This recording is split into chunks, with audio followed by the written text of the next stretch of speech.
இந்த நல்ல நாளிலே இங்கு கூடியிருக்கின்ற நம் அனைவருக்கும் பகவான் ஸ்ரீ ராமகிருஷ்ணர், தூய அன்னை ஸ்ரீ சாரதா தேவியார், சுவாமி விவேகானந்தர் ஆகிய தெய்வ திருமுகங்கள் நல்லருளை புரிய வேண்டும் என்று முதலிலே பிரார்த்தனை செய்து கொள்வோம். அன்பான மாணவ செல்வங்களே, எல்லாரும் நல்லா இருக்கீங்களா?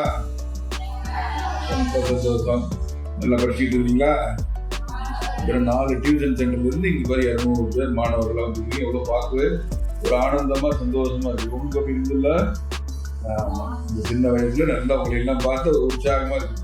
வயசானவங்களை எல்லாம் பார்க்கும்போது ஒரு மாதிரி இருக்கும், நடுத்தரவங்களை பார்க்கும்போது ஒரு மாதிரி இருக்கும், பிள்ளைகள் எல்லாம் பார்க்கும்போது நல்ல உற்சாகமா இளம் சிங்கங்கள் மாதிரி எல்லாம் இருக்கிறீங்க. உங்களுக்கு எல்லாருக்கும் பகவான் ஸ்ரீ ராமகிருஷ்ணர், சுவாமி விவேகானந்தர் எப்பவும் நல்ல ஒரு புரிய வேண்டும். ரைட்டு. இந்த நிகழ்ச்சி முடிஞ்ச உடனே நாம என்ன பண்ண போறோம்?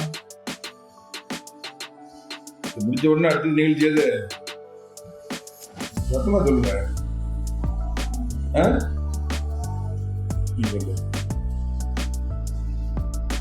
சத்தமா சொன்னாதான் காது இருக்கு. இல்ல, இப்ப இந்த நிகழ்ச்சி முடிச்ச நாம என்ன செய்வோம்? சொல்லு. அதாவது ஒருத்தர் எந்திரிச்சு நின்று சொல்லணும். இந்த நிகழ்ச்சி முடிச்சோன்னா அடுத்தது நாம என்ன செய்வோம்? எந்திரிச்சு நின்று சொல்லுங்க. யாராச்சும் ஒருத்தர் இந்த எல்லாரும் துணிமணி வாங்கிக்குவீங்க, இப்போ வாங்கிட்டு வெளியில போவீங்க. போன உடனே அடுத்த வேலை என்ன? சாப்பிடுறது தானே இருக்குதா? சரி, இப்ப நாம எத்தனை பேர் இருக்கிறோம்? 200 பேர். சமையல் செய்யறது எத்தனை பேரு? 2 பேர். 200 பேர் செய்யறாங்களா? 2 பேர் செய்யறாங்களா? அதே மாதிரி இப்ப நீங்க 200 பேரும் நல்லா படிக்கணும், வாழ்க்கையில உயர்ந்த நிலைக்கு வந்து சேரணும். எல்லோரும் இந்த சமுதாயத்துக்கு நல்ல மனிதர்களாக ஆகணும்னு சொல்லிட்டு பாடுபடுறவங்க எத்தனை பேரு? உங்க 200 பேருக்கு யார் பாடுபட்டு இருக்கா? என்ன சொல்ல மாட்டீங்க? நம்ம பிரபு சார் மற்றும் அவங்களுடைய ஃப்ரெண்ட்ஸ் எல்லாம் பாடுபடுறாங்களா இல்லையா?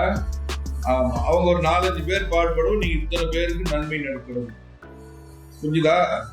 சரி, நம்ம எல்லாம் தீபாவளி வருது. தீபாவளி நாள் வந்து இந்தியா பூரா கொண்டாடப்படக்கூடிய ஒரு நல்ல பண்டிகை. அந்த நாளினுடைய முக்கியத்துவம் என்ன அப்படின்னு சொன்னோம்னா, அந்த நாள்ல வந்து நரகாசுரன் அப்படின்னு சொல்லிட்டு ஒரு பெரிய அசுரன், ஒரு ராட்சசன் இருந்தார். அவர் என்ன பண்றாரு? மக்களுக்கு எல்லாம் நிறைய தொந்தரவு கொடுக்கறது, நிறைய பேர் அடிச்சு சாப்பிடுறது, இப்படி எல்லாம் இருக்கும் பொழுது அவர் அழிக்கிறதுக்காக யார் வராங்க? கிருஷ்ணர் வர்றார். ஓ, இவன் ஒழுங்கு இல்லாம இருக்கிறான், இவனை பார்த்து சரி பண்ணணும் அப்படின்னு சொல்லிட்டு அவர் வர்றார். அவருடைய அசுரன், நரகாசுரன் சண்டைக்கு போயிடுறார். 2 பேருக்கு சண்டை நிறைய நாள் நடக்குது. அதுக்கப்புறம் ஒரு நாள் அவரு காலமாயிட்டார். யாரு? அசுரனை கிருஷ்ணர் வதம் செய்து விடுறார். அவருடைய கதாயுதத்தினால் அடிச்சு கிடிச்சு அவரை செத்து போற மாதிரி நிலை கொண்டு இருக்கு. அந்த சமயத்துல யாரு? அந்த நரகாசுரன் ஒரு வரம் கேட்கிறார். யாருக்கிட்ட? கிருஷ்ணர்கிட்ட ஒரு வரம் கேட்டாரு. நான் இந்த மாதிரி நிறைய தப்பு பண்ணிவிட்டேன், தெரிஞ்சே நிறைய எல்லாரையும் கஷ்டப்பட்டுவிட்டேன், இப்படி எல்லாம் இருக்கும் பொழுது நான் இப்போ செத்து போறது வந்து ஒரு நல்ல நிகழ்ச்சியா இருக்கும். என்னன்னா, இந்த உலகத்துல இருக்கிறவங்க எல்லாம் நினைச்சுக்கிட்டேன்னா, இப்படி எல்லாம் அநியாயமும் அக்கிரமும் பண்ணி மற்றவங்களுக்கு துன்பப்படுத்து, மற்றவங்களை எல்லாம் வேதனைப்படுத்தினா அவங்க இப்படிதான் அழிவாங்க அப்படின்னு எல்லாருக்கும் ஒரு பாடம் கிடைக்குமா இல்லையா? அதனால நான் செத்து போடுறதுனால எல்லா மக்களும் சந்தோஷமா கொண்டாடுறபடி நீங்க வைக்கணும் அப்படின்னு சொல்றேன். உடனே கிருஷ்ணர் அதுக்கு சரி அப்படின்னு சொல்லிட்டு இந்த மாதிரி எந்தெங்க எல்லாம் வந்து அநியாயம் நடக்குதோ அவங்க எல்லாம் கடைசியா எல்லாம் அழிச்சு போவாங்க அப்படிங்கிற முக்கியத்துவமா வச்சு அந்த நாள் தீபாவளி மக்கள் எல்லாம் கொண்டாடிட்டோம், சந்தோஷமா இருக்கட்டும், அன்னைக்கு புத்தாடை எல்லாம் அணிந்து வரட்டும், அன்னைக்கு நிறைய நல்ல விதவிதமான சாப்பாடு சாப்பிட்டோம். இதுக்கப்புறம் அன்னைக்கு என்ன வெடிப்போம், பட்டாசு எல்லாம் வெடிச்சுட்டு ஜாலியா அன்னைக்கு இருப்போம் அப்படின்னு சொல்லிட்டு அன்னைக்கு எல்லாரும் ஒண்ணு நினைச்சுக்குவாங்க. ஒண்ணு நினைக்கிறதுனுடைய முக்கிய பொருள் என்ன? இந்த மாதிரி அநியாய அக்கிரமம் பண்ணா ஒருத்தருக்கு தான் இறைவன் கையால அழித்து போயிடுவார் அப்படிங்கறத நாம முக்கியமா விஷயம். சரிதான்? அது வரைக்கும் புரிஞ்சுதா? நம்ம டெய்லி நாம சரி ஸ்ரீ ராமகிருஷ்ணன், ஸ்ரீ சாரதா தேவியார், சுவாமி விவேகானந்தர் இவர்களை வணங்குகிறோம். அவர்களை முன்னிறுத்தி தான் இந்த டியூஷன் சென்டர் நடக்குது, டெய்லரிங் யூனிட் நடக்குது, இன்னும் நிறைய நல்ல விஷயங்கள் எல்லாம் நமது பிரபு அவர்களும் மற்ற அன்பர்களும் எல்லாம் சேர்ந்து செய்து கொண்டிருக்கிறாங்க. அப்படிதானே? இப்ப இவங்க 3 பேர் தான் நமக்கு அஸ்திவாரம், அடித்தளம். நம்ம எல்லாம் இங்க உட்காந்துருக்கோம். உட்கார்ந்து இருக்கிறதுக்கு இந்த இது அஸ்திவாரம் தான் பவுண்டேஷன் ஸ்ட்ராங்கா இருக்கும். இல்லைன்னா உட்கார முடியுமா? அது மாதிரி ராமகிருஷ்ணர் தான் நமக்கு அடித்தளம். இப்ப ராமகிருஷ்ணர் என்ன சொல்றாரு அப்படின்னு சொன்னா, ராமகிருஷ்ணர் ஒரு நாள் காளியினுடைய காட்சியை பார்க்கிறார். காளி பார்த்துக்கிறீங்களா? எங்க பாத்தீங்க? கோயில் பின்பக்கத்துல அதுதான் தட்சிணேஸ்வரத்துல இருக்கிற பவதாரணி காளி. அந்த காளியை ஒரு நாள் ராமகிருஷ்ணர் நேரம் பார்க்கிறார். பார்த்த உடனே அவருக்கு ஒரு மகிழ்ச்சி உண்டாயிடும். கடவுளை பார்க்க சந்தோஷம் இருக்கும் இல்லையா? அதே மாதிரி கண்ணை திரும்பி பார்க்கிறாரு. எல்லா மனிதர்களுக்குள்ளேயும் அந்த காளி தேவியை காட்சி தர்றாரு. இந்த பொருள்களை, வீடு, கட்டடம், தர, இது எல்லாம், வண்டி, வாகனம் எல்லாத்தையும் பார்க்கிறாரு. எல்லா இடத்துலயும் யார் இருக்கிறாங்க? காளி தேவியா அப்படியே இருக்கிறாங்க. ராமகிருஷ்ணருக்கு ஒரு புரிஞ்சது என்னன்னா, இந்த உலகத்துல இருக்கிறது எல்லாமே அன்னை காளி தேவி தான், அதாவது ஆண்டவன் தான், கடவுள் தான் அப்படின்னு. சரின்ட்டு அவர் என்ன பண்றாரு சொல்றாரு, இந்த உலகத்துல எல்லா உயிர்களிலும், எல்லா மனிதர்களிலும், எல்லா விலங்குகளிலும், எல்லாத்துலயும் இருக்கிறது யாருன்னா காளி தேவி, கடவுள் தான் இருக்காரு அப்படின்னு சொல்றாரு. சரி, அப்படின்னு சொன்னோம்னா நாம எல்லாருக்கிட்டையும் கடவுளை பார்க்கணும்னா என்ன பண்ணணும்? அதுக்கு அன்னை ஸ்ரீ சாரதா தேவியார் நமக்கு எடுத்து சொல்றாங்க. என்னன்னா, கடவுளை பார்க்கும்போது கடவுள் மேல கோபம் வரணுமா, கடவுள் மேல அன்பு வரணுமா? அன்பு.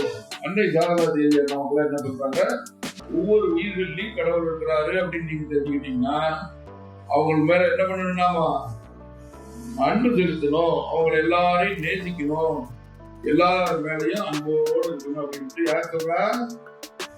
அன்னை சாரதா தேவியார் சொல்றார். கடவுள் எல்லா உயிர்களையும் இருக்கிறாருன்னு யார் சொன்னா? ராமகிருஷ்ணன் சொன்னார். அப்படி எல்லா உயிர்களையும் இருக்கிற கடவுளை நேசிக்கணும்னு யார் சொன்னா? அன்னை சாரதா தேவியார் சொன்னார். அதுக்கப்புறம் முக்கியமான விஷயம், நேசிக்கிறேன்னு சொன்னோம்னா சரி எல்லாரும் நீங்களா நல்லா இருக்கு அப்படின்னு சொல்லி போட்டுருக்கா. அவங்களுக்கு என்ன பண்ணணும்? கொஞ்சம் கொஞ்சம் உதவி பண்ணணும்.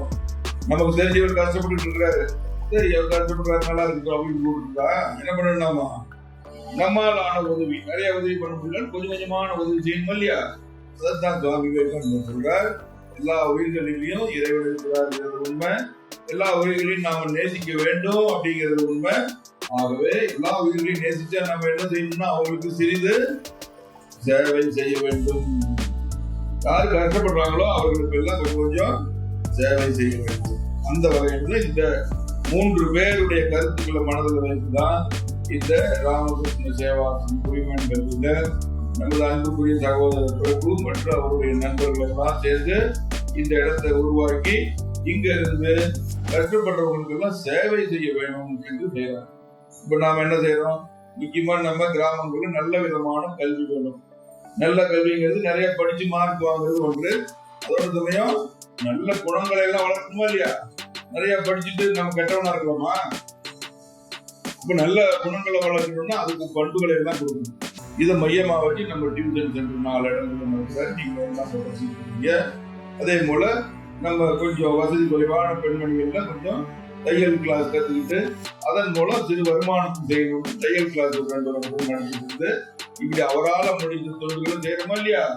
ஆகவே இந்த நல்ல நாள்ல நம்ம பிரபுவும் அவரை சுற்றி இருக்கின்ற ஒரு நண்பர்களும் இங்கே பயன்பெற்றுக் கொண்டிருக்கின்ற நீங்கள் எல்லோரும் இறைவனால நல்ல ஒரு அன்பான நல்ல வாழ்க்கை வாழ வேண்டும் என்று பிரார்த்தனை செய்திருக்கிறேன். அப்புறம் நீங்கள்லாம் இதெல்லாம் பாக்குறீங்க இல்லையா? பார்த்து உங்க மனசுக்குள்ளேயே ஒரு எண்ணம், நல்ல எண்ணம் வரணும். என்ன எண்ணம் வரணும்? நாமளும் பெருசாகிட்டு நல்லா படிச்சு நல்ல வேலைக்கு போயிட்டு நிறைய சம்பாதிக்கிறதுக்கு முன்னாடி நம்மளால முடிஞ்ச அளவுக்கு என்ன செய்யணும்? சேவை செய்யணும். கொஞ்சம் கொஞ்சம் நம்மளால முடிஞ்ச அளவுக்கு.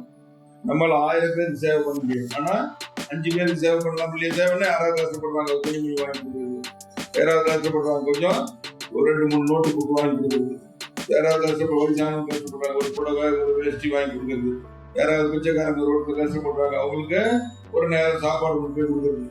இப்படி எல்லாம் நம்மால ஆன உதவிகளை நாம செய்யணும். நம்மள செய்வோமா ஒரு காலத்துல? ஆமா, எல்லாரும் செய்யணும். எல்லாரும் வந்து செய்வோமா? அதுதான் விவேகானந்தர் விரும்புறாரு. அதுக்காகத்தான் இந்த குடிமேனங்கள் நீங்க நல்ல அருமையான கிராமத்துல நம்ம ராமகிருஷ்ண சேவாசம் இது தொடங்கி ராமகிருஷ்ணர் சாரதா தேவியார் சுவாமி விவேகானந்தர் நடுவில் வைத்து இங்கிருந்து சேவைகளை எல்லாம் நாம செய்து கொண்டிருக்கிறோம். ஆகவே இந்த நல்ல நாள் உங்களுக்கெல்லாம் தீபாவளி துணிமணிகள் எல்லாம் வாங்கிக்கிறீங்க. அது தீபாவளி நல்லா கொண்டாடணும். பெரியவங்களுக்கு எல்லாம் அன்னைக்கு நீங்க குளிச்சு எல்லாம் ட்ரெஸ் பண்ணிக்கிட்டு அதுக்கப்புறம் எல்லா பெரியவங்க வீட்டில் இருக்கிற பெரியவங்களுக்கு எல்லாம் காலில் வந்து நமஸ்காரம் பண்ணிட்டு அதற்கப்புறம் கடவுளை எல்லாம் வணங்கிட்டு அப்புறம் ஆனந்தமா செய்யலாமா?